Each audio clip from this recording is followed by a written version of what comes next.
요즘 연매출 10억 미만의 사장님을 위한 책이 나와 화제가 되고 있는데요. 책 제목도 사장의 정석이란 책으로 사장님을 위한 교과서 같은 느낌을 주는 책인데요.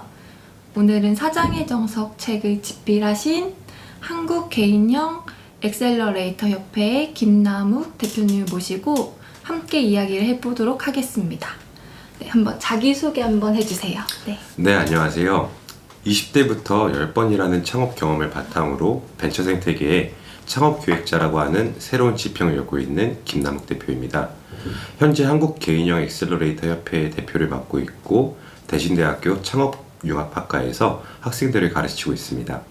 10번의 창업을 하셨다고 했는데 네. 10번 다 실패하셨어요? 아니요, 저는 10번 다 성공을 했습니다. 성공했어요? 많은 분들이 물어보세요. 어떻게 10번의 창업을 했느냐라고 하는데요.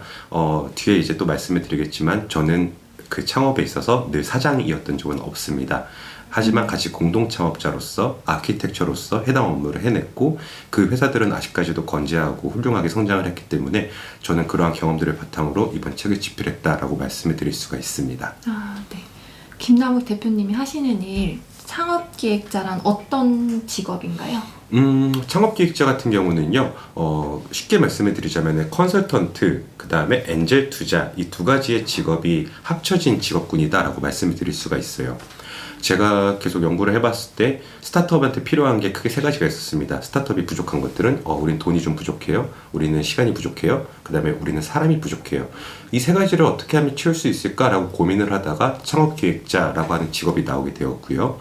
그래서 이러한 것들은 창업기획자가 활동을 할 때에는 조직 내에서 아키텍처로서 일을 하게 됩니다. 여기서 아키텍처라는 게 궁금하실 수도 있겠는데 이거는 추후에 다음 편을 통해 가지고 더 디테일하게 말씀드리도록 할게요. 네. 그럼 창업기획자로서 사장의 정석의 책을 쓰시게 된 계기가 있을까요?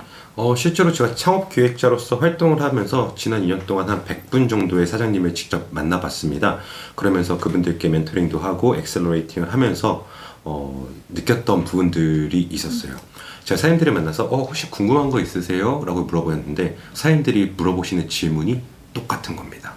심지어 이 사장님들이 어떤 업을 하든 매출이 어떠하든 직원이 몇 명이든 간에 관계없이 사장님들이 하시는 질문들이 늘 똑같다라는 게 저한테는 되게 큰 충격으로 다가왔어요.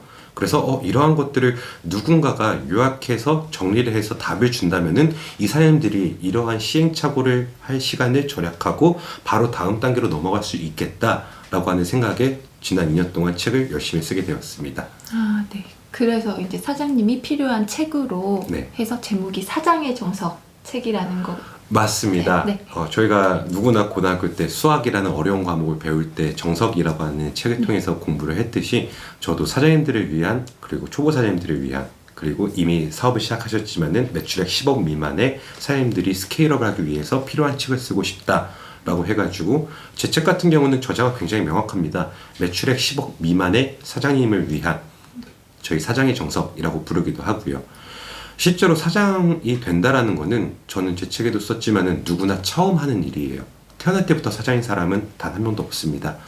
우리가 무언가를 새로 시작할 때, 무언가를 새로 할 때 우리는 주로 책을 읽거나 아니면 학원에 다니거나 배우려고 노력을 하는데요. 사장이 되는 법을 가르쳐주는 학원도 없고요. 학교도 없고요. 그리고 정말로 필요한 책들도 없구나라는 걸 느끼게 되었어요. 그러다 보니까는 우리나라의 스타트업 생존율이 굉장히 낮다라고 판단을 하고 평가들을 하는데 그러한 부분에서 이러한 책이 도움이 되었으면 좋겠다라고 생각을 했습니다. 네, 그럼 이제 본격적으로 김남욱 대표님과 함께 사장의 정석이란 책으로 이야기를 한번 나눠보도록 하겠습니다. 최근 청년 취업률이 높으면서도 중소기업에서는 사람 구하기가 힘들다고 하는데요. 대체 왜 그런 건지 한번 말씀 한번 해주세요. 되게 중요한 말씀을 하셨어요. 우리가 중소기업을 운영을 하다 보면은 채용 공고를 뭐 사람이라던가 잡코리아 이런 곳에 올리게 되는데 나는 이런 사람을 기대해 라고 해가지고 채용 공고를 사장님이 올리시면은 실질적으로 들어오는 이력서들을 보면은 기대에 못 미치는 경우가 굉장히 많아요. 그러면서도 사장님들이 늘 말씀하시는 게 대체 왜 우리 회사의 채용 공고에는 적합한 사람들이 들어오지가 않는 거지? 라는 퀘스천들을 스스로 가지고 계시거든요. 근데 이게 비단 사장님만의 문제가 아니다라고 저는 말씀을 드리고 싶어요. 이러한 배경을 좀 이해를 하려면 저는 크게 두 가지를 좀 생각을 해야 된다고 생각을 합니다. 첫 번째로는 최근에 최저임금이 너무 급격하게 많이 올랐어요. 그러다 보니까는 신입 직원들한테는 옵션이 있습니다. 내가 아르바이트를 해가지고 한 달에 200만 원을 벌까? 아니면은 새로운 직장에 취직을 해가지고 거기서 200만 원을 벌까?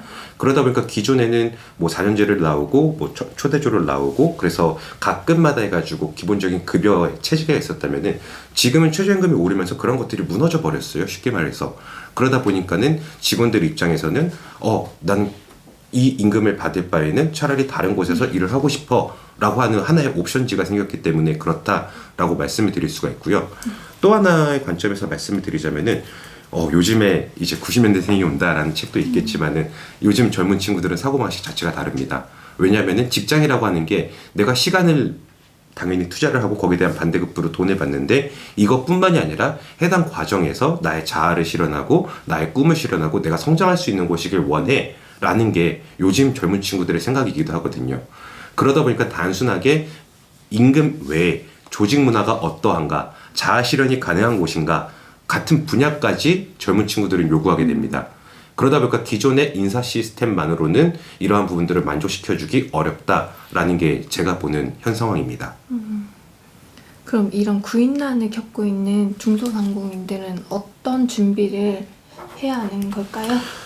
되게 좋은 포인트입니다. 사실 중소상공인 분들이 주로 봐야 되는 게 저는 스스로 돌이켜보라고 말씀을 드려요. 내가 내 직장에 이 TO, 이 자리에 내가 나의 사촌이나 아니면 나의 아들, 딸을 이곳으로 취직을 해라 라고 말할 수 있는 곳인가에 대해서 스스로 돌이켜보라 라고 말씀을 드리고 싶습니다. 그래가지고 단순하게 급여를 얘기하는 건 아닙니다. 급여뿐만이 아니라 일할 수 있는 환경, 그 다음에 우리 조직이 갖추고 있는 조직 문화, 시스템 이런 것들을 모두 포함하는 겁니다. 그렇기 때문에 기업의 아이덴티티가 필요한 시점이다 라고 말씀을 드릴 수가 있고요. 그럼 많은 분들이 또 여쭤보세요. 대체 기업의 아이덴티티는 어떻게 잡아야 돼? 그래서 저는 저희 책에도 써놓았지만은 우리 조직이 나아가야 될 방향인 미션, 비전, 골 이 세 가지를 성립을 하고 이걸 바탕으로 기업 내 조직 문화를 만들고 개발을 하는 것이 가장 중요하다라고 말씀을 드릴 수가 있습니다. 그러면 기업의 미션과 비전, 골에 대해서 어떤 건지 조금 더 자세히 설명을 부탁드릴게요. 맞습니다. 이 기업이 가져야 될 미션, 비전, 골에 대해서는 정말로 10번, 100번을 설명드려도 부족하지 않다고 생각합니다. 우리 사장님들이 아마 사장님들이 주로 보실 거라고 생각하는데 우리 사장님들이 우리 회사가 미래에는 어떻게 됐으면 좋겠어 라고 품고 있는 그러한 꿈 이러한 것들이 이제 미션이다라고 말씀을 드릴 수 있고요. 우리가 비전이라고 하는 거는 사실 비주얼이라고 하는 단어랑 미션이라고 하는 단어가 섞인 단어예요. 즉 가시화된 미션이라고 해가지고 우리 회사가 몇 년도까지는 어떤 목표로 어떻게 나아가겠다 하는 구체적인 숫자들이 들어간 것이 비전이라고 말씀을 드릴 수가 있고요. 그 다음에 이 비전을 실현시키기 위해서 구체적인 전략들이 나오는 것이 골이라고 말씀을 드릴 수가 있겠습니다. 그리고 또 이후에 이제 직업의 정석에서도 말씀을 드리겠지만은 우리 중소기업 같은 경우는 사장이 없으면은 안 돌아가는 경우가 굉장히 많아요. 그래서 이것들을 시스템화하고 사장이 없어도 지속적으로 조직이 조직으로서 돌아가게끔 하는 것 이게 바로 사장의 개인의 미션이다라고까지도 말씀을 드릴 수가 있겠습니다. 네. 그러면 기업의 미션, 비전, 골이 있어야지만 회사가 성장할 수 있게 되는 거예요? 네, 정확합니다. 이 미션, 비전, 골은 사실 전 사장님들한테 면담을 해보고 이야기를 해보면 늘 나는 그런 거 잘 몰라. 나는 배운 적이 없어 라고 말씀을 하시는데 제가 대화를 좀만 해보면요. 사장님들은 다들 자기 품에 품고 있는 꿈이 다 있으세요. 근데 단순하게 이거를 문장으로 정리를 해보거나 남들한테 표현을 해보지 못한 것 뿐이지 그래서 저 같은 아키텍처들은 이러한 기업들에 가가지고 사장님이 바라보시고 있는 그 철학, 그 생각들이 멋있게 표현하자면 미션이 이렇고 비전이 이렇고 꼴이 이렇게 되는 겁니다. 라고 제가 가이드를 해드리는 역할까지도 하고 있고요.